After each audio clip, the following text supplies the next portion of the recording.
The NBA life hasn't been kind to the 2020 second overall pick so far.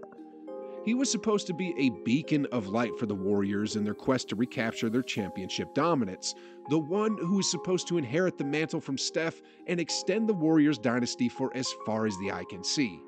But here we are, just 2 years later, and it looks like this story took a 180. I mean, wherever you look online, it's just headlines like this: bust, bust, bust, bust.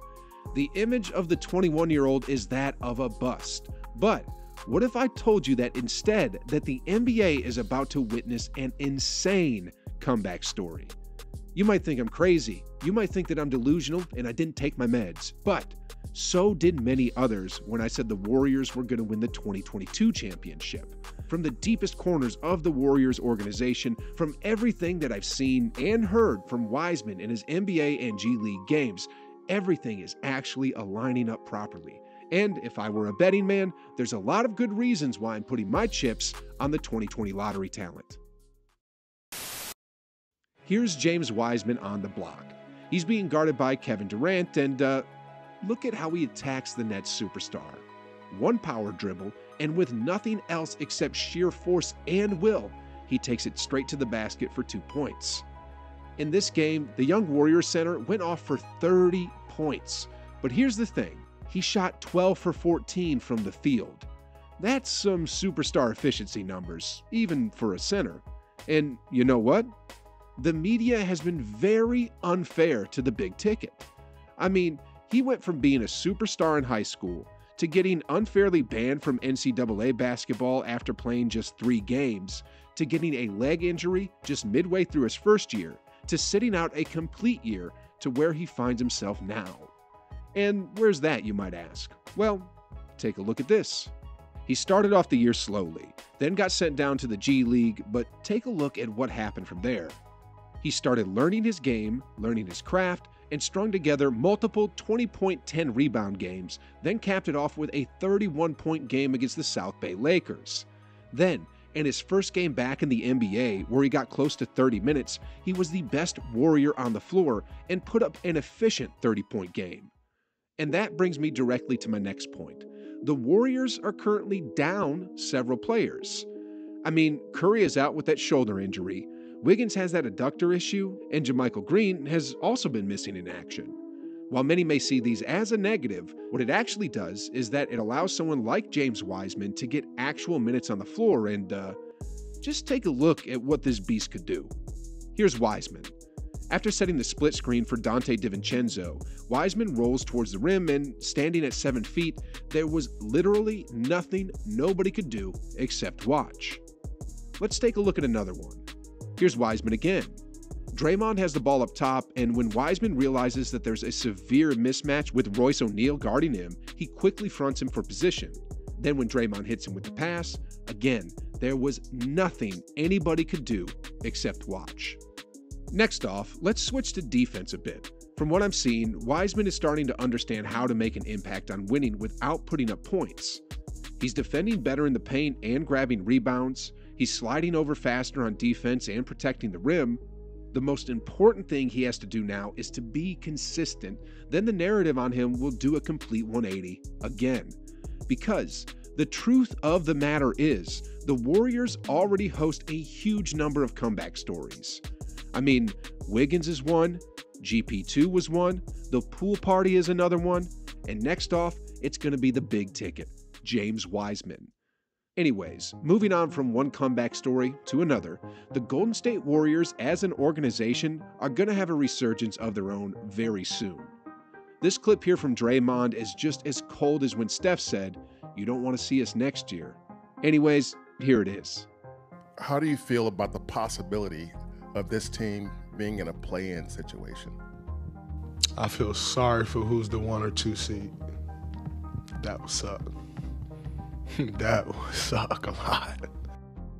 And with that being said, let's take a look actually at the current Western Conference standings. It's currently the Nuggets who hold the top spot, and following them, it's the Grizzlies who hold the 2nd seed. Honestly, once the Warriors pull things together, which will be immediately after the All-Star break, neither of these two teams are going to stand a chance against the onslaught of Dub Nation. First off with the Nuggets, the blueprint to beat them is already in the books, which is put Nikola Jokic into as many high pick and rolls as possible. This will allow the Warriors to get quality shots off every trip down, and it'll tire out the two-time reigning MVP. It worked last season like a charm, as the Warriors were able to score an average of 118 per game against them in the playoffs and beat them in just 5 games. I know they got Michael Porter Jr. and Jamal Murray back in the mix, but honestly, in the playoffs where it's all about X's and O's and where it's all about game planning, I'm betting on Golden State. And then we have the Memphis Grizzlies, who are led by Ja Morant. These guys have become a meme at this point. What I mean by that is, first off, I gotta show you this. Who do you look at around the league as you're studying and say, we're gonna have to run through them? Celtics. No one in the West. Nah, I'm fine in the West. So that's what Morant said. Then, just a little while later, in their most recent Christmas Day matchup, this happened. Great job of helping. Oh my goodness, guys. He got blocked by Draymond, hit the deck hard, then was on the receiving end of a vicious roar. I seriously wonder if Ja Morant is having second thoughts about all that stuff that's coming out of his mouth. And with that being said, I would absolutely love a 2-7 or a 1-8 matchup between the Warriors and the Grizzlies because, oh man, I need to make a complete video on this, but for a quick summary, the Warriors completely own the Memphis Grizzlies. I mean, that Christmas game where without Curry, without Wiggins, against a fully loaded Grizzlies team, the Warriors completely destroyed them. Sheesh, guys. I couldn't believe what I was seeing from a completely depleted roster. And the crazy thing about all this is the fact that Morant talked all that trash earlier this season about how he wanted the Warriors, and then it ended off in arguably one of the biggest L's of his life.